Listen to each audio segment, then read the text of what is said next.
Hello विद्यार्थी मित्रांनो, कसे आहात तुम्ही सर्व? तर आजचा आपला व्हिडिओ होणार आहे स्कॉलरशिप इयत्ता 5वी व 8वी परीक्षा कोण घेतं व नेगेटिव्ह मार्किंग असते का, ह्यावरती आपला आजचा व्हिडिओ होणार आहे। तर व्हिडिओ संपूर्ण नक्की बघा व व्हिडिओ आवडला असेल तर लाईक करा, शेअर करा आणि सबस्क्राइब करा। तर त्याआधी आपण बघून घेणार आहोत की अकॅडमी मध्ये नवीन बॅच स्टार्ट झाली आहे। स्कॉलरशिप साठी नवीन बॅच स्टार्ट झाली आहे, तर तुम्ही सुद्धा इथे ऍडमिशन घेऊ शकता। तुम्ही जर ह्या परीक्षेची तयारी करत असाल किंवा करणार असाल तर तुम्ही सुद्धा बॅच ही जॉईन करू शकता, ऍडमिशन घेऊ शकता। तर त्यामध्ये स्कॉलरशिपची बॅच स्टार्ट झाली आहे आणि बॅच ही ऑनलाईन असणार आहे। ह्यामध्ये शाळेच्या वेळेनुसार, तुमच्या शाळेच्या वेळेनुसार क्लास पाहण्याची सुविधा आहे। जुन्या प्रश्नपत्रिकांचं विश्लेषण होणार आहे। टेस्ट ई बुक सिरीज हे मोफत मिळणार आहे व व्हिडिओ डाउनलोड करायची सुविधा सुद्धा आहे आणि लेक्चर अशा प्रकारचे डिजिटल बोर्ड वरती होणार आहे आणि लेक्चर तुम्ही अनलिमिटेड वेळा बघू शकतात। हे खूप मोठी ह्यामध्ये तुम्हाला सुविधा मिळणार आहे। तर अशा प्रकारचे हे फीचर्स आहेत ज्याच्याने तुम्हाला खूप फायदा होणार आहे। आणि आता आपल्या अकॅडमी मध्ये नवीन बॅच स्टार्ट होत आहे, तर तुम्ही सुद्धा ऍडमिशन घेऊ शकतात आणि कॉन्टॅक्ट करू शकतात 80 10 45 77 60 ह्या नंबरवरती कॉल करून तुम्ही तुमचं ऍडमिशन बुक करू शकतात। तर आजचा आपला व्हिडिओ आहे इयत्ता 5वी व 8वी स्कॉलरशिप परीक्षा कोण घेतं व नेगेटिव्ह मार्किंग असते का, ह्यावरती आपण आजचा व्हिडिओ डिस्कस करणार आहोत आणि मला वाटतं हा तुम्हाला खूप हेल्पफुल असणार आहे। तुम्ही शेवटपर्यंत व्हिडिओ नक्की बघा। तर सर्वात आधी परीक्षा कोण घेतं, खूप मोठा आपला प्रश्न की परीक्षा कोण घेतं, कोणा थ्रू परीक्षा होते आणि परीक्षेमध्ये नेगेटिव्ह मार्किंग असणार आहे का, तर हा प्रश्न आपल्याला येतच असतोय मित्रांनो। तर त्यासाठी आपण बघू, आता प्रमुख प्रश्न येतो की ही परीक्षा कोण घेतं। ओके, सर्वसाधारणपणे स्कॉलरशिप परीक्षा राज्यातील शिक्षण विभाग आणि परीक्षा मंडळाकडून घेतली जाते। शिक्षण विभाग आणि परीक्षा मंडळाकडून ही परीक्षा घेतली जाते। महाराष्ट्रात ही परीक्षा महाराष्ट्र राज्य परीक्षा मंडळाकडून घेतली जाते। म्हणजे महाराष्ट्रामध्ये ही महाराष्ट्र राज्य परीक्षा मंडळाकडून ही परीक्षा घेतली जाते। परीक्षा तुमच्या शाळेत किंवा जवळच्या परीक्षा केंद्रावर आयोजित केली जाते।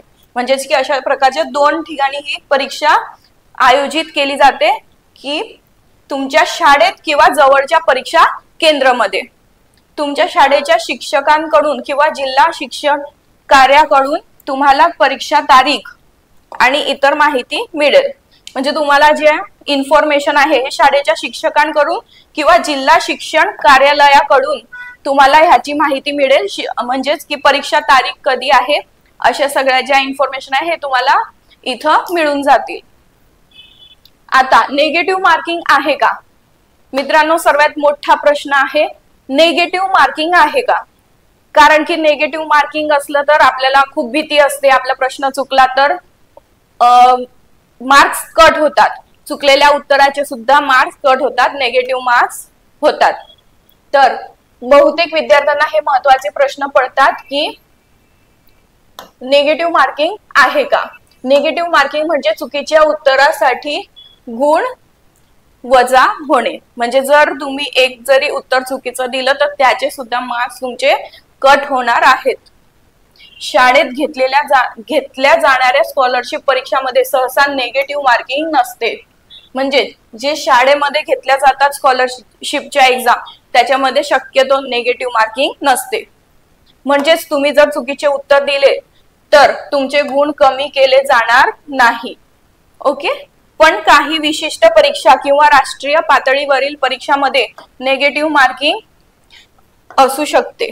म्हणजे ज्या विशिष्ट परीक्षा असतात किंवा राज्य पातळीवरच्या ज्या परीक्षा असतात त्यामध्ये नेगेटिव्ह मार्किंग ही त्यांची शक्यता असू शकते। त्यामुळे परीक्षा घेणाऱ्या मंडळाने दिलेल्या सूचना नीट वाचणे आवश्यक आहे। म्हणजे ज्या त्या शिक्षण मंडळाकडून ज्या सूचना मिळाल्या आहेत त्या प्रॉपर नीट वाचायच्या आहे आपण आणि त्याच्यामध्ये ज्या सूचना दिलेल्या आहेत त्या प्रकारचंच पुढे नियोजन असणार आहे। तर तयारी तुम्हाला कशी करायची आहे मित्रांनो, मग ह्या परीक्षेची तयारी कशी करायची हा प्रश्न येतो। तर तयारी कशी करायची आहे, स्कॉलरशिप साठी तयारी करताना तुमचा अभ्यासक्रम नीट समजून घ्या। गणित, विज्ञान, सामाजिक अभ्यास आणि इंग्रजी यावर विशेष लक्ष द्या। म्हणजेच की तुम्हाला ह्या सब्जेक्ट्स वरती जास्त लक्ष द्यायचं आहे। गणित, विज्ञान, सामाजिक अभ्यास आणि इंग्रजी। शाळेतील शिक्षकांकडून मदत घ्या आणि नियमित सराव प्रश्न सोडवा। तुम्हाला या ठिकाणी शाळेचे जे तुमचे शिक्षक आहेत त्यांच्याकडून सुद्धा तुम्हाला मदत घ्यायची आहे आणि जे सराव पेपर्स असतात किंवा मागील प्रश्नपत्रिका असतात त्यांचा तुम्हाला सराव करायचा आहे, ज्याच्यामुळे तुम्हाला जास्तीत जास्त हेल्प होईल की प्रश्न कशा प्रकारचे येणार, प्रश्नांचा पॅटर्न काय असणार, हे सगळं तुम्हाला सराव प्रश्नपत्रिकेतून कळणार आहे। तुमच्या वेळ व्यवस्थित ठेवा आणि प्रत्येक विषयावर समतोल अभ्यास करा। तुम्हाला वेळ व्यवस्थापन करायचं आहे, वेळेचं नीट नियोजन करायचं आहे आणि प्रत्येक विषयावर समतोल अभ्यास करायचा आहे। म्हणजे एकसारखा प्रत्येकाला सेम टाइम देऊन छान अभ्यास करायचा आहे। प्रत्येक विषयावरती तुम्हाला भर द्यायचा आहे। मोकळ्या वेळेत सराव चाचण्या देणे मोकळ्या वेळेत सराव चाचण्या देणे देखील उपयुक्त ठरते। म्हणजेच तुम्ही जेव्हा तुमचा जे टॉपिक आहे किंवा जो सब्जेक्ट आहे तो पूर्ण क्लिअर झाल्यानंतर तुम्हाला सराव पेपर सोडवायचे आहे, हे खूप उपयुक्त ठरते। सराव पेपर सोडवल्याने तुम्हाला वेळेचं नियोजन कळतं, प्रश्न कसे असतात हे कळणार आहे, प्रश्नांचा पॅटर्न कसा असणार आहे हे कळणार आहे। तर अशा प्रकारचा आपला हा व्हिडिओ होता। थोडक्यामध्ये आपण हे जाणून घेतलं आहे की नेगेटिव्ह मार्किंग असणार आहे का, परीक्षा कोण घेतं स्कॉलरशिपची इयत्ता 5वी व 8वी करिता। तर हा व्हिडिओ जर तुम्हाला आवडला असेल तर तुम्ही व्हिडिओला लाईक करा, शेअर करा आणि चॅनलला OOO अकॅडमी स्कूल एक्झाम ह्या चॅनलला सबस्क्राईब करा। व तसेच तुम्ही अभ्यास करायला सुरुवात केली असेल किंवा करणार असाल तर अकॅडमीची बॅच जॉईन करा। त्यामध्ये तुम्हाला ऑनलाईन बॅच मिळून जाणार आहे आणि सगळे फीचर मी तुम्हाला सांगितलेलेच आहे। तर तुम्ही 80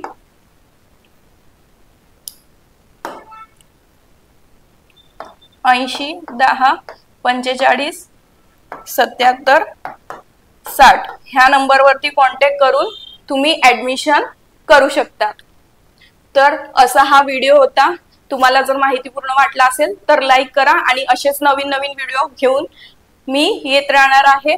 अजून तुम्हाला काही इन्फॉर्मेशन हवी असल्यास तुम्ही कमेंट मध्ये नक्की कळवा। थँक्यू।